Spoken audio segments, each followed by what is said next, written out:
Hi friends, welcome back. Today we are going to solve lead code problem number 797, all paths from source to target. So this is a graph problem. So given a directed acyclic graph of n nodes labeled from 0 to n minus 1, find all possible paths from node 0 to node n minus 1 and return them in any order. So the graph is given as follows. Graph I is list of all nodes you can visit from node I. That is, there is a directed edge from node I to node graph of ij. So the first example, they have given us four nodes 0 1 2 3. So I also took here the same graph here.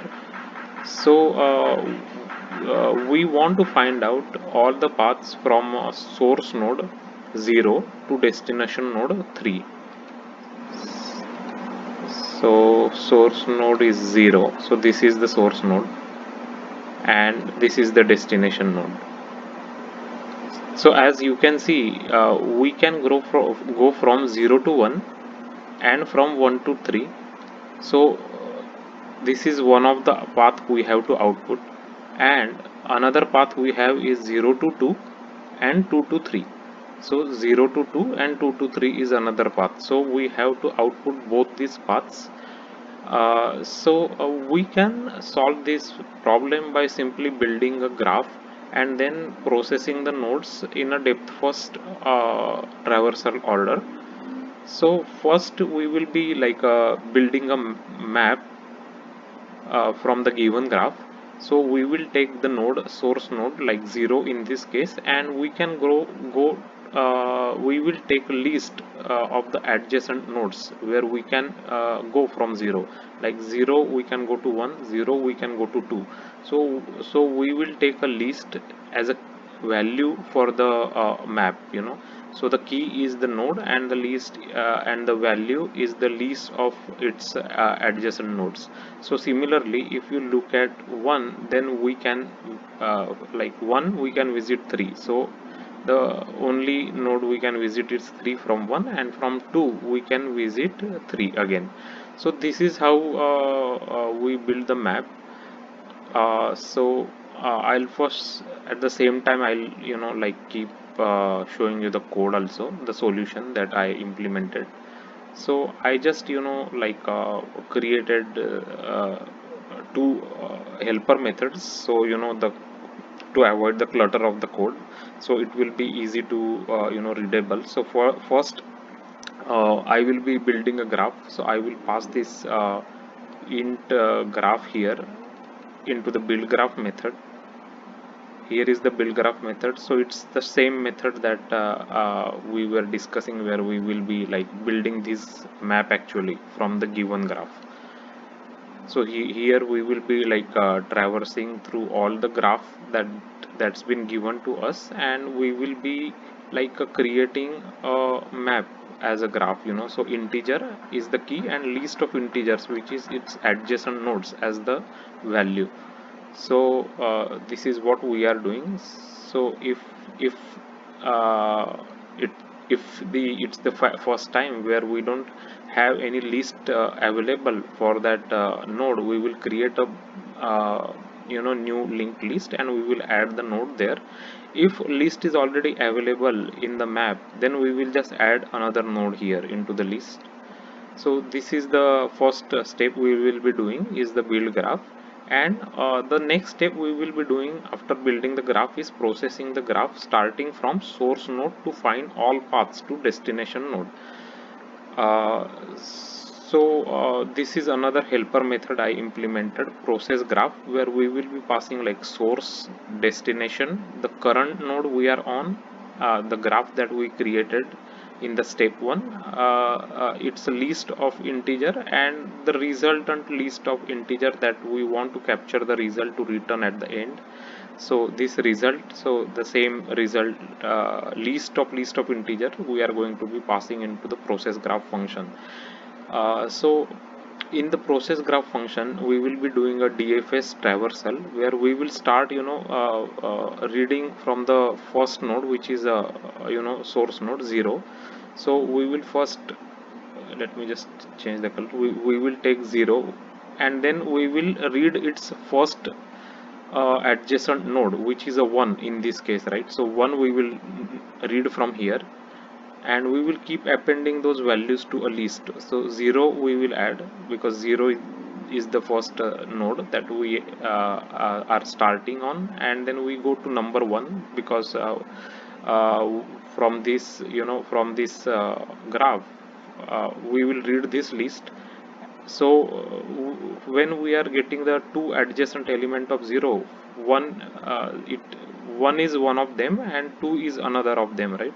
So it will take 1, and then it will try to find out which are the adjacent element of 1. So from this graph you will see that 3 is adjacent to 1, so it will append 3 here. And at the same time, it will check, if we have reached the destination node. So as you can see, 3 is our destination node, so it will output this path as one of the path, 0 1 3. So I'll show you the same logic in the code. So here, whenever the current node we are on is the same as the destination node, we will be adding the list of the path into the result, because first we always add the current node in the list. So here we will be just adding the new array list we will pass as the list of the path. So that's how it will work, the DFS. So once it is done with the first path, then the control will go back to this second path. So now we are like 0 and then 2, then it will go to the 2 node, and it will find the adjacent node of the 2 as a 3, then it will append 3 here. So it found another path which is 0 2 and then 3.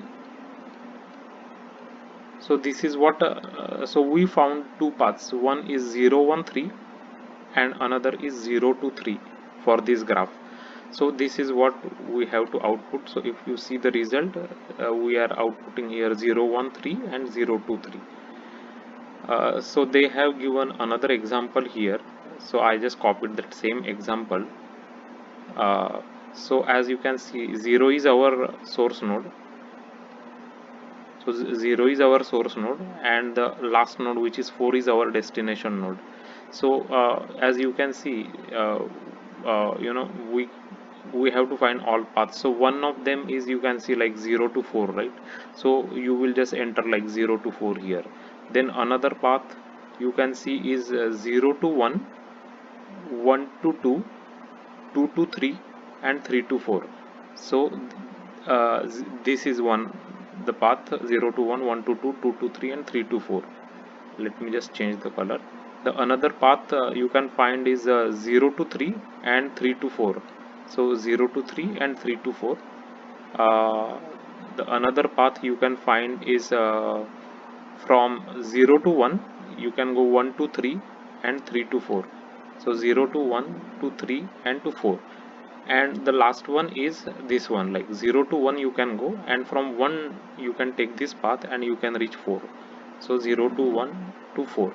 So we have to, this way we will be doing like a DFS. We will start with the node that is the starting node that is given, and we will apply a DFS on each of its adjacent nodes. So this is the process graph method that I created. So as you can see that we are reading the adjacent nodes from the graph of the node that we are processing here, and we will be looping through all that adjacent nodes here, and we will call the process graph method again, because it's a DFS. So here we will pass a source, destination, and the current node we will update, because now the current node will become the adjacent node here, right? So that's what we will pass here. The graph and the will pass as it is, and we will pass a new array list here because it's a part of heap. So we want to pass like a new array list, and we will pass our list there as a constructor, and we will pass the result. So yeah, so that's how the all paths from source to target works. So I took both of these examples that they have given us. So let's do a quick run here and make sure that it passes test cases. So yeah, so see, both the test cases are passing correctly, so we can submit the solution. Yeah, so the solution is accepted with 35% faster runtime and 30% memory usage. So so if you like this solution, click on the subscribe button, and click on the like icon, and bell notification icon. So I keep posting the different lead code problem solutions, so you will get notified immediately once I post it. So thanks for watching the video.